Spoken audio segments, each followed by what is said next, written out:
अस्सलाम वालेकुम। हम पढ़ रहे हैं कराकरम का ताजमहल बाय निमरा अहमद, 14वीं चोटी। चलिए शुरू करते हैं। इतवार 23 अक्टूबर 2005। ज़लज़ले के मुतासरीन में वक्त गुजरने के साथ टेटनस की वबा फूट रही थी। इस वक्त भी वो और फ़रा अपने खैमे में बैठी मुतासरा अफराद को इंजेक्शन लगा रही थी। फ़रा, मैं अभी इस्लामाबाद वापस जा रही हूँ, तुम चलोगी या इधर मज़ीद रहोगी? तुम जा रही हो तो मैं भी चलती हूँ। वैसे तुम बाहर जा रही हो? हाँ, अभी बशीर आकर बताएगा कि हेलीकॉप्टर फारिग है या नहीं। इसी असना में कैप्टन बशीर अंदर आया। मैडम, हेलीकॉप्टर बस आने ही वाला है। कर्नल तारिक उसमें कुछ लोगों को लेकर आ रहे हैं, बस आते ही होंगे। अच्छा। वो झुककर बच्चे को टीका लगा रही थी। बेहद फिक्रमंदी के साथ बैठी उसकी माँ से उसके बारे में सवालात करने लगी, क्योंकि उसे तेज़ बुखार था। कैप्टन बशीर ने एक लम्हे को सोचा कि वो डॉक्टर साहब को बताए कि जो लोग कर्नल तारिक के हेलीकॉप्टर पर मुजफ्फराबाद आ रहे थे वो तुर्की से आए थे, क्योंकि डॉक्टर साहब ने उससे तुर्की से आने वालों के मुतालिक पूछा था। एक तो वो इतनी मसरूफ़ थी और दूसरा उसने खुद ही कह दिया था कि तुर्की से आना तो किसी ने नहीं। और फिर डॉक्टर साहब को अगर तुर्की से आने वालों में कोई दिलचस्पी होगी तो वो यकीनन तुर्क डॉक्टर से होगी। कैप्टन बशीर कुछ कहे बगैर वहाँ से चला गया, क्योंकि आने वाले डॉक्टर्स नहीं, इंजीनियर्स थे। आधे घंटे बाद ये कैप्टन बशीर ही था जिसने दोनों को कर्नल तारिक के पहुँचने की इतला दी। आप सामान वगैरह पैक करके जल्दी आ जाएं, क्योंकि कर्नल साहब ने फ़ौरन वापस जाना है। प्लीज़ मैडम, देर मत कीजिएगा, क्योंकि कर्नल साहब का गुस्सा पूरे यूनिट में मशहूर है। हाँ, मैं ज़रा अपना सामान इस खैमे से ले लूँ। जहाँ रात हम सोए थे वो इस खैमे से निकल आई। उसका रुख चंद गज़ के फासले पर मौजूद इस मैदान के सबसे आखिरी सब्ज़ खैमे की जानिब थे, जिसमें वो फ़रा इतने दिन से रह रही थी। वहाँ खुला सा मैदान था। एक तरफ खैमा बस्ती, दूसरी जानिब खाली की तराजी पर हेलीकॉप्टर नीचे उतर रहा था। उसके पंजे अभी घास से चंद फुट दूर थे।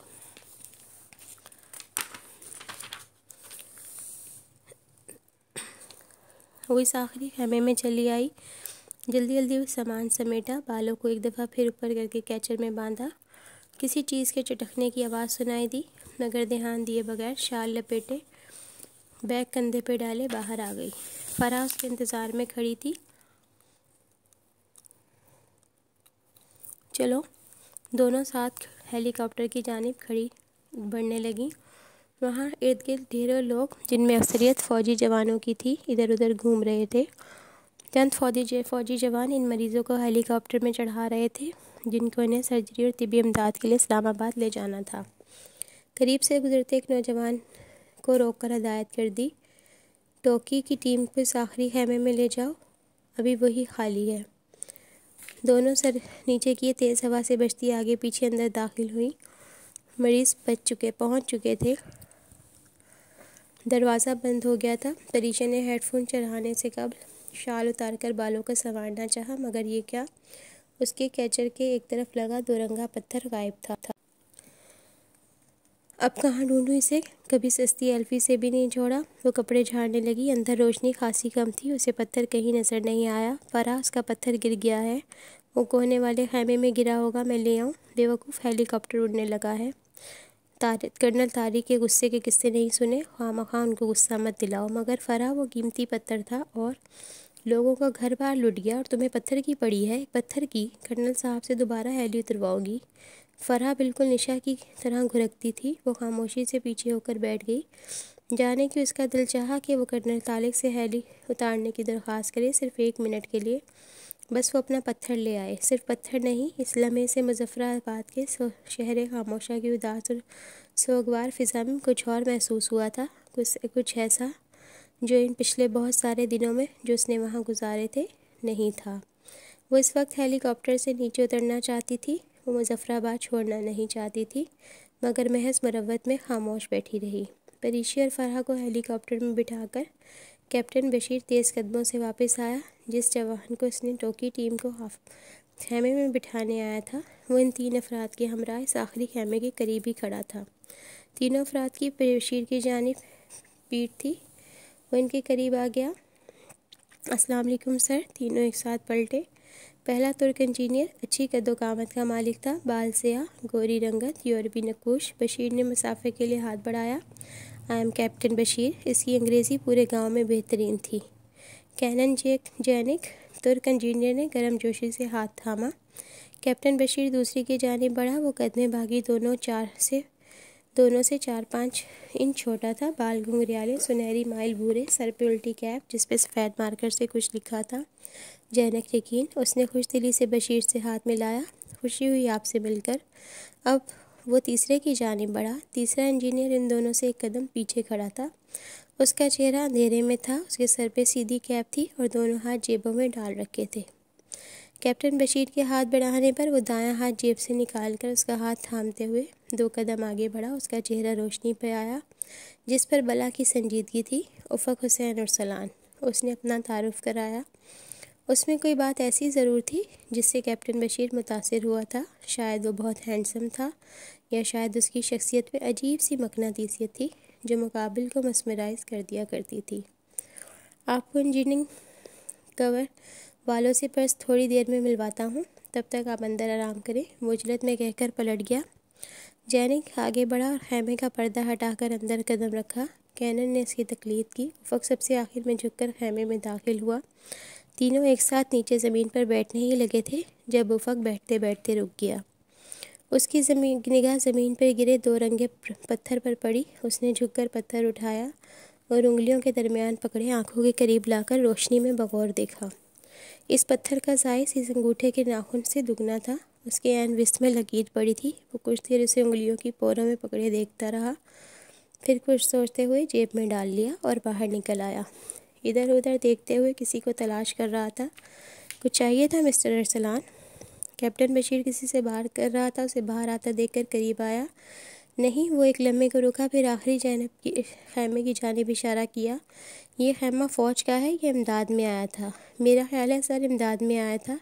अच्छा, वैसे ज़्यादा मसला तो नहीं है, मगर फिर भी मुझे यूँ लगा इसकी शीट सर्दी को रोकने के लिए नाकाफ़ी है।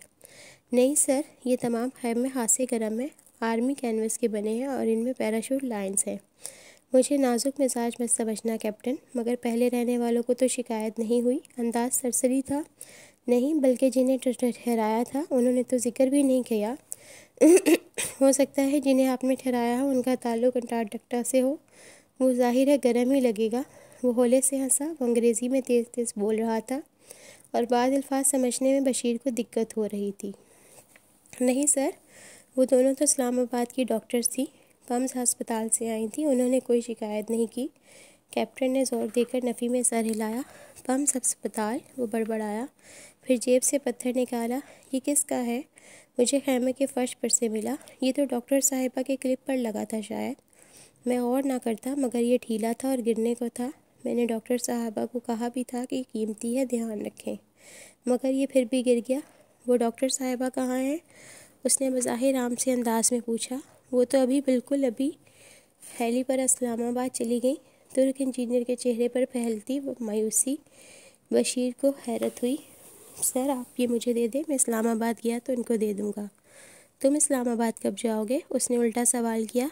आज 23 है, मैं 2 दिन छोड़कर 26 को जाऊँगा। फिर मुझे भी साथ ले चलना, मैं तुम्हारी डॉक्टर साहिबा को खुद ही लौटा दूँगा। ये कीमती पत्थर है, मेरे पास अमानत रहेगा। उसने पत्थर वापस जेब में डाल लिया। चेहरे पर हनूस संजीदगी थी।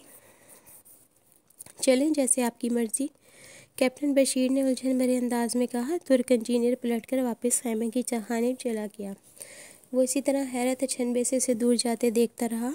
अजीब बंदा है, अभी इस्लामाबाद से आया ही है और अभी जाने की बात कर रहा है। ब्रिगेडियर साहब तो कह रहे थे कि तुर्की की सबसे बड़ी इंजीनियरिंग फर्म से आने वाले तुर्की की बेहतरीन इंजीनियर्स हैं, मगर ये तो खैर सानू की। वो शाने उचकाकर दूसरी जानिब हो लिया। अभी से इंजीनियर कवर के दूसरे इंजीनियर से इन तुर्कों को मिलवाना था। मेजर डॉक्टर नमान के खैमे के करीब रुककर उसने इतला दी। सर, कर्नल साहब कह रहे थे आप तुर्क इंजीनियर से मिल लें। फिर वो एक डॉक्टर को इंजीनियरों से मिलवाने की मंतक पर हैरान होता वहाँ से चल दिया। इन 3 इंजीनियरों ने अगले 2 दिनों में इतनी लगन, मेहनत और जाँफशानी से काम किया कि आर्मी ऑफिसर्स हैरान थे कि वो उनके मुल्क के नहीं थे। इनका कोई दूर पार का अजीज़ भी कश्मीर में नहीं रहता था, न ऐसा कोई इम्कान था। वो एक और खित्ते से ताल्लुक़ रखते थे। इस सब के बावजूद वो अपना आप भुलाए काम में लगे थे। बाकी दोनों तो फिर भी सोए थे, मगर उफ़क़ हुसैन अरसलान ने बग़ैर रुके कई घंटे काम किया था। वो शख्स भी अजीब था, कम अज़ कम कैप्टन बशीर को लगा। इसकी शख्सियत में मशरक़ी और मगरबी वजाहत का मिलाप था। मर्द होने के बावजूद कैप्टन बशीर को इतराफ़ था कि उसने उफ़क़ अरसलान जैसी खूबसूरत आँखें आज तक नहीं देखी। अज़रदा हुज़्न मलाल लिए उदास शहद रंग आँखें। वहाँ बहुत से मर्द खासे वजी थे, मगर ये इस शख्स की उदास शहद रंग आँखें थी जो इधर मौजूद हर लड़की को रुककर उसे देखने पर मजबूर कर दिया करती थीं। लेकिन पता नहीं वो आदमी किस मिट्टी से बना था। उसे कैप्टन बशीर ने किसी औरत से बात करना तो दरकिनार, सर उठाकर किसी को देखते भी नहीं पाया था। वो वैसे भी बहुत कम बोलता था। उसके दोनों साथी, खुसूसन जैनक यकीन, बेहद जिंदा दिल और शौक सा था। माहौल सोगवार था, मगर फिर भी फ़िज़ा में छाए हुज़न को कम करती जैनक की बातें अच्छी लगती थीं। कैप्टन बशीर को हैरत थी कि वो बहुत बोलने वाले खामोश तबा इंसान की दोस्ती कैसे हो गई। उसने शुरू रात के अलावा फिर इन दोनों में बशीर से सिर्फ 2 दफ़ा बात की। एक तब वो जब वो उसे कुछ देने आया था। हमारे यहाँ एक कदीम रिवाज है, तुर्की में हर पैदा होने वाली बच्ची को इसके माँ बाप चाहे जितने गरीब हों, सोने का कोई जेवर देते हैं। ये जेवर एक तुर्क लड़की की जान से कीमती मता होती है। तुर्क लड़की मर सकती है, मगर अपना वो जेवर किसी को नहीं देती, चाहे जितनी गुर्बत हो। तुर्की में कभी ये वाला जेवर फ़रोख्त नहीं किया जाता। वो चंद लम्हों के वक्फे से कहने लगा, 8 अक्टूबर को जब पाकिस्तान में ज़लज़ला आया तो अनकरा के पब्लिक स्कूल में टीचर्स ने फ़ंड्स इकट्ठे करने शुरू किए। अपने मुस्लिम बरादर मुल्क पाकिस्तान के लिए एक 7 साला बच्ची और वह अलीम के पास फ़ंड में देने को लाखों करोड़ों डॉलर्स नहीं थे। उसका बाप इतना गरीब था कि उसे तो पॉकेट बनी भी नहीं मिलती थी। सो इस बच्ची ने वो किया जिसने वहाँ स्कूल में मौजूद तमाम अफराद को रुला दिया। उफ़क़ ने जेब से छोटी छोटी सोने की चूड़ियाँ निकालकर बशीर के सामने की। उर्वा के पास देने को कुछ नहीं था, सो उसने अपनी सबसे अजीज़ चीज़, अपनी पैदाइश का तोहफ़ा, ये चूड़ियाँ अपने मुस्लिम भाइयों के लिए दे दी। और एक तुर्क होने के नाते मुझे उर्वा पर फ़ख्र है, एक पाकिस्तानी होने के नाते आपको भी इस पर फ़ख्र करना चाहिए। वो चूड़ियाँ बशीर ने मुतल्लिका अफराद तक पहुँचा दी। मंगल 25 अक्टूबर 2005। वो इस रोज़ मामू के एक दोस्त की अहलिया की इयादत के लिए CMH आई थी। सुबह का वक्त था। आसमान समंदर के पानी की तरह नीला और साफ़ था, सवाए दूर उफ़क़ पर तैरते स्याह बादलों के झुंड के, जो भी इस्लामाबाद से खासी दूर थे। गाड़ी खड़ी करके उसने मेन गेट अबूर किया। CMH की बिल्डिंग की जानिब जाती ढलान वाली सड़क बनी। सड़क उतरने लगी। ढलान की तराई के आगाज़ में सड़क के दोनों तरफ में बड़े बड़े सरसब्ज़ दरख्त थे। वो उनके करीब से गुजरने ही लगी थी कि नीचे से आते ही मेजर डॉक्टर नमान पर निगाह पड़ी। उजलत में अपने भारी बूटों की धमक पैदा करता सड़क पर ऊपर चढ़ ही रहा था कि उसे वहाँ देखकर ठटका। फिर शनासाई से मुस्कुराकर तेज़ी से उसकी जानिब बुलंद होते रास्ते पर चढ़ने लगा। उसने वहीं दरख्तों के दरमियान सड़क पर कदम रोक लिए और जवाबी मुस्कुराहट के साथ मेजर नमान को देखा। उन दोनों ने कई दिन कैंप में साथ काम किया था। यूँ CMH में मिलना कोई इत्तेफाक ना था। जाहिर है कि वो पिंडी पोस्टेड था और CMH आने पर परिचय से टकराव होना लाजिम था। कैसे मिजाज हैं डॉक्टर साहिबा? खैरियत से CMH आई हैं? चंद कदमों की बुलंदी अबूर करके वो इस तक आया। खैरियत से अस्पताल कौन आता है मेजर साहब? ब्रिगेडियर बाजवा को मिसेज़ की अयादत के लिए आई हूँ, उनका ऑपरेशन हुआ है। आप कब आए मुजफ्फराबाद से? ठंडी हवा एक लम्हे को ज़ोर से चली। दोनों दरख्तों के सब्ज़ पत्तों के दरमियान से सूखे जर्द पत्ते नीचे आ गिरे। सुबह सुबह पहुंचा और अब आपके सामने हूँ। यूनिफॉर्म और सुर्ख टोपी में मलबूस उसके तरोताज़ा चेहरे पर थकावट और सफ़र का कोई शायबा न था। कैसी गुजर रही है मुजफ्फराबाद में? दाएं जाने वाले दरख्त तले घास पे गिरे खुश पत्तों के करीब एक चिड़िया पुदक रही थी। बस मैडम, काम हो रहा है, कोशिश तो सब कर रहे हैं, आगे जो अल्लाह को मंजूर। और आप ठीक हैं? चिड़िया अब एक सूखे भूरे पत्ते को चोंच मारने लगी थी। I am fine thanks. और कैप्टन बशीर वगैरह सब ठीक है? ठंडी हवा एक दफ़ा फिर ज़ोर से चली। घास पे गिरे जर्द पत्ते उड़कर इधर उधर बिखर गए।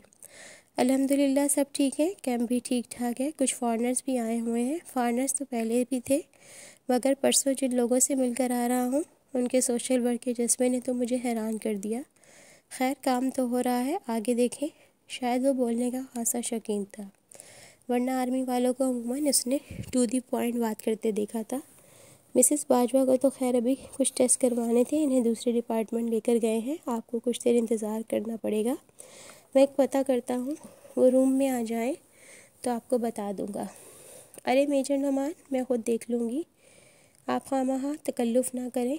वो इसका सिर्फ इस वजह से कि वो कैंप में साथ थी इतना ख्याल कर रहा था, वो शर्मिंदा होने लगी। कोई प्रॉब्लम नहीं, आप तब तक वेटिंग रूम में बैठ जाएं। चिड़िया अब नोमान के अकब में उस सड़क पर गिरे पत्तों पे पदक रही थी और एक पत्ते पर चोंच मारने लगी। नहीं, मैं इधर ही ठीक हूँ, आज मौसम अच्छा है। उसने सर उठाकर ऊपर देखा, जहाँ नीली चादर में उसके सर के ऊपर रुई की तरह का छोटा सा बादल तैर रहा था। वो उदासी से मुस्कुराई, और मैं तो वैसे भी खूबसूरत मौसमों की दीवानी हूँ, मैं यहाँ कतन बोर नहीं होंगी। चलें फिर आपको बताता हूँ। उल्टे कदमों मुड़ गया। बुरी चिड़िया सहम कर उड़ गई।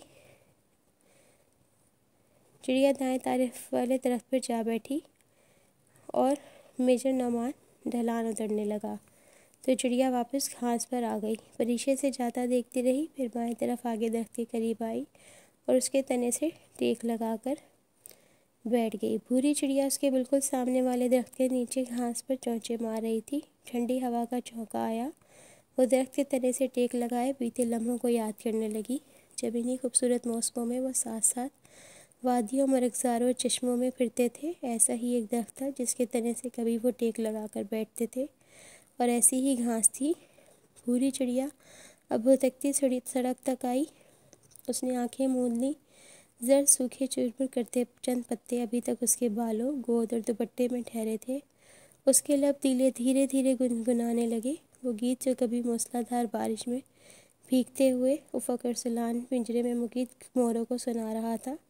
ना कुछ कहो हमें, हम इस राह के मुसाफिर हैं, हम इश्क में पागल हैं। ना कुछ कहो हमें, हम लैला हैं, हम मजनू हैं। शायद लैला ने कैद से इतनी मोहब्बत नहीं की होगी जितनी परी ने अपने कोहे पैमा से की थी, फिर भी आज वो ताहे दामा थी। वो जाने कितनी देर ख्याल का वो तरगीत गुनगुनाती रही, यकायक किसी एहसास के तहत आंखें खोली।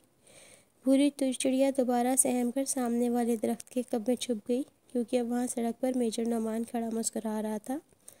आपने गलत प्रोफेशन चूज़ किया डॉक्टर साहिबा, आप तो बहुत अच्छा गुनगुना लेती हैं, फिर मेडिकल में क्यों आ गई? नहीं, ये तो बस ऐसे ही, जनीब कर कहती वो उठ खड़ी हुई। जर्द पत्तों का ढेर उसकी गोद से नीचे गिरा। ब्रिगेडियर साहब की वाइफ वापस रूम में आ चुकी हैं, आप इनसे मिल लें। फिर वो एक लहजे के तवक्कुफ से कुछ सोचते हुए पूछने लगा, वैसे डॉक्टर साहिबा ये गीत खासा मशहूर है क्या? नहीं तो, उसने हंसकर सर झटका। चंद पत्ते और टूट कर नीचे गिरे। आप पाकिस्तान में इससे किसी के मुंह से नहीं सुनेंगे। अरे नहीं मैडम, मैंने कल इनफैक्ट यही गीत उफ़क़ अरसलान को गाते सुना। सर्द हवा का तेज़ झोंका फिर से आया, उसके ऊपर सूखे पत्तों की बारिश फिर से हुई और वो इसी तरह साकित खड़ी मेजर नोमान को देख रही थी। किसको? उसने बेयकीनी से पूछा। शायद उसकी समातों को धोखा हुआ था। उफ़क़ अरसलान को आप नहीं जानती? वो तुर्क इंजीनियर है ना, उसकी बात कर रहा था। खैर आप मिसेस बाजवा से मिलने जाकर, उसने फिर से इतला दी। गोया मिसेस बाजवा समेत दुनिया की हर शय भूल चुकी थी वो अब। कौन सा तुर्क इंजीनियर? शायद उसने गलत नाम सुना था। उफ़क़ अरसलान नाम है उसका। वो पलक झपकाए बगैर उसे देख रही थी। आपको कहाँ मिला?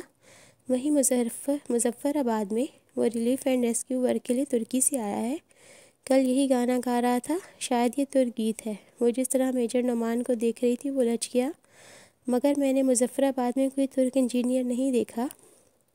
उसका वजूद क़यामत खेज़ ज़लज़लों की जद में था। आवाज़ फंसी फंसी निकली। वो इसी रोज़, बल्कि इसी हैली पर आया था, कर्नल तारिक के हमरा, जिस पर आप वापस गई थी। शायद इसलिए अपने मेजर नोमान की वाज़ा बेचैनी हुई थी। इसी हैली पर वो बेखबर सी कहीं दूर खो गई। उसे याद था इस रोज़ वो कर्नल तारिक के हमरा आने वाले मुसाफिरों को देख नहीं सकी थी। Are you okay doctor Jahanzeb? वो बेख्तियार चौंकी। मेजर नोमान तशवीश से उसे देख रहा था। उसने सर झटका। नहीं, वो उसका पूरा नाम क्या है? मेजर नोमान ने एक गहरी सांस भरी। उफ़क़ हुसैन अरसलान। अब वो कुछ समझ रहा था। शायद वो उसे जानती थी और अब कन्फर्म करना चाहती थी। ये हसन हुसैन अरसलान की खून पसीने की कमाई है जिसे हम यौम हमालिया में झोंक रहे हैं। उसके जहन में पहले दिन का कहा गया उफ़क़ का फ़िक्रा गूंजा। उफ़क़ हुसैन अरसलान, उसने ज़ेरे लब दोहराया। उफ़क़ अरसलान तुर्की का सबसे कॉमन नाम था, मगर हुसैन तो शायद सिर्फ उफ़क़ के नाम में आता था। तो क्या मेजर नमान उफ़क़ की बात कर रहा था? अजीब बेयकीनी थी। मेजर नमान वो कैसा दिखाई देता है? मेजर नमान सोचते हुए बताने लगा, खासा ऊंचा लंबा सा, मुझसे भी 2 इंच लंबा होगा, 6'1" या 6'2", और बाल ब्राउन और आँखें कोई लाइट कलर था, हनी कलर शायद ऐसी ही थी। सॉरी, मैंने गौर नहीं किया, ये लड़कियों का शोबा है। वो हंस दिया। वो किसी ही सोच में गुम थी। वो इंजीनियर है ना, तो सर पर कैप तो लेता होगा। मेजर नमान ने इस बात में गर्दन को जंबिश दी। इसकी कैप की पुष्ट पर कुछ लिखा भी होगा। वो अपनी तस्दीक कर रही थी, वरना दिल तो चीख चीख कर गवाही दे रहा था कि वो फ़क़ अरसलान उसका कोहे पैमा ही था। नहीं, कुछ नहीं लिखा था। अच्छा, उसे वाज़ा मायूसी हुई। उसे याद था उफ़क़ की कैप की पुष्ट पर, मगर उफ़क़ की कैप तो नहीं थी वो तो। उसके साथ कोई और भी होगा, कोई दूसरा इंजीनियर। जी, 2 इंजीनियर्स और थे। फिर वो कदरे तवक्कुफ़ से बोला। उनमें से एक के सर पे जो कैप थी उस पर वाइट कलर से तबीब अर्दगान के हक़ में नारा दर्ज था। जैनिक यकीन नाम है उसका। अब तो किसी शक की गुंजाइश ही नहीं थी। और तीसरा कौन है? डॉक्टर? नहीं, वो भी इंजीनियर है, कैनन। उनके साथ कोई डॉक्टर नहीं है। मैंने तो नहीं देखा। शायद यूनिसेफ के साथ जो डॉक्टर्स थे उनमें से कोई तुर्क हो। आप जानती हैं इन्हें? Any problem? बहुत तहम्मुल से उसके तमाम सवालों का जवाब देने के बाद वो अपनी फितरी तजस्सुस को ना छुपा सका। मेरा कुछ खो गया था इन पहाड़ों में, वही ढूंढना है। वो खुद से बोली। क्या खोया था? आपकी ज्वेलरी वगैरह का वो 2 रंगा जेमस्टोन जब वहाँ खैमे में गिर गया था। परीशा ने चौंक कर उसे देखा, फिर इस बात में सर हिलाया। हाँ, वही। वो कैप्टन बशीर के पास है, बल्कि इनफैक्ट इन्हीं इंजीनियर्स के पास है। शायद कल कैप्टन बशीर इसको साथ ले आए। पत्थर खो? नहीं, इस इंजीनियर उफ़क़ अरसलान को। उसने अमानतन आपका कीमती पत्थर अपना पास रख लिया था। मैं बताना भूल गया, वो आपको मिल जाएगा, डोंट वरी। आप मिसेस बाजवा से मिल लें। वो कुछ और भी कह रहा था, मगर वो सुन नहीं रही थी। वो मुज़फ़्फ़राबाद में था। इस रोज़ वो मुज़फ़्फ़राबाद में था और वो चली गई थी, मगर जाने से कबल उसे महसूस हुआ था जैसे कोई है। वो मुज़फ़्फ़राबाद में इसी आसमान तले था जिसके नीचे वो इस वक्त खड़ी थी। ओ खुदाया, वो क्यों चली आई वहाँ से? तो दोस्तों, ये थी आज की एपिसोड। अगर आपको अच्छी लगी हो तो इसे लाइक करें, शेयर करें और मेरे चैनल को सब्सक्राइब करें। कल फिर मिलेंगे। अल्लाह हाफिज़। और जाने से पहले एक और बात, सलाब सत्कार कर अपनी इमदाद में यह हमेशा याद रखें।